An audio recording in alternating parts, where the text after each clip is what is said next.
Hello' গাইছ, আমি বৰ্তমান আহি আছোঁ ক'ত জানানে? মানে ভণ্টিহঁতৰ ঘৰলৈ যাম আৰু কি কাৰণত যাম আৰু আপোনালোককো দেখুৱাম।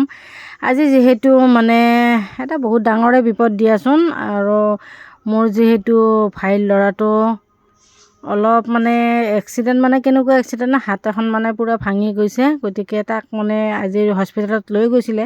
লৈ যাওঁতে মানে আজি ডক্টৰে নাচালে ৰবিবাৰ কাৰণে, সেইটো কাৰণে কাইলৈ চাব। সেইটো কাৰণে এতিয়া মানে আজি ভণ্টিহঁতৰ ঘৰত আছে। ভণ্টিহঁতৰ ঘৰত মানে অকণমান মানে হেৰি কৰি আহোঁ আৰু চাই পেলাই আহোঁ।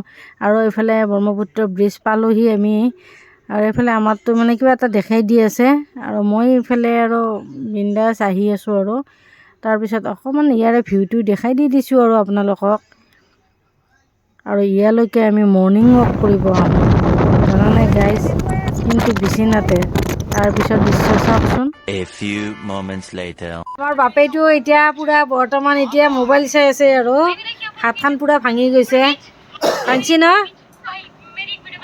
আৰু ফুৰিব যাবিনে?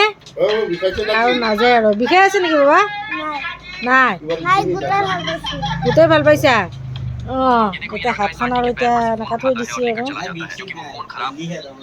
নাই। এতিয়া মোবাইল চোবাইল চাই আছে, কিন্তু স্কুলৰ কাৰণে মানে অসুবিধা হ'ব আৰু 1 মাহমান স্কুলত যাব নোৱাৰিব আৰু ন? ভাল লাগছেনে স্কুলত যাব যে নোৱাৰা? হে, ভাল লাগছেনে? স্কুলত যাব নালাগে আৰু ৰিয়ানে ন?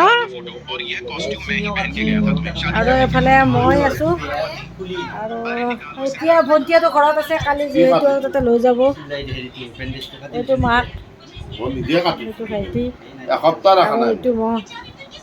এতিয়া আহিছোঁ আৰু খবৰ ল'ব। আৰু কালি মানে মেডিকেলত যাম, আৰু অপাৰেশ্যন হ'ব।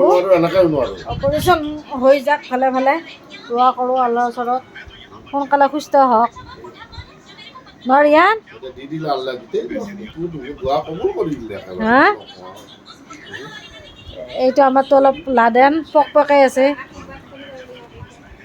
আপোনালোকে অলপ ল'ৰাটোক আশীৰ্বাদ কৰিব। মায়াকটো চিন্তাত আছে, আৰু তাই চাহ বনাই আছে। দে সোনকালে চাহ বনাওঁ, আমিও যাওঁ।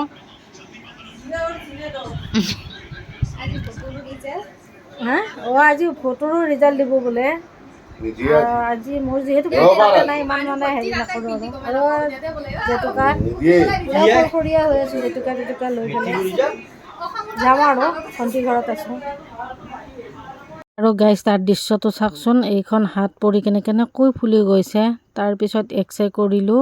এক্সৰে কৰাৰ পিছত মানে এইফালে দেখিছেনে কেনেকৈ ফাট মেলিছে। এয়া মানে বহুত দুখ লগাকৈ মানে হেৰি হৈ গৈছে, বেচেৰা চলিটো কেনেকৈ কষ্ট খাই আছে।